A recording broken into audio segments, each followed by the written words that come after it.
Բարև ձեզ, ես Ռոբերտ Մանասյանն եմ։ Այսօր մեզ պետք է բնագիտության փորձի համար սովորական շիշ և թրջած մետաղադրամ։ Շիշը առաջինը դնում ենք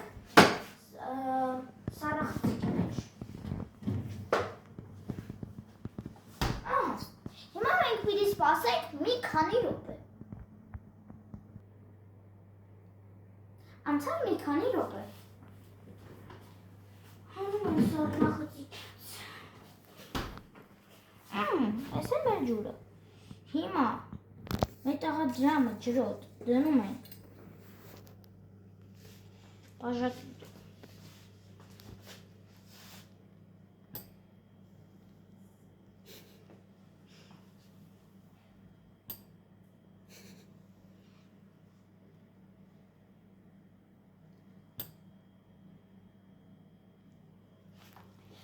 Փորձը ստացված է, շնորհակալություն։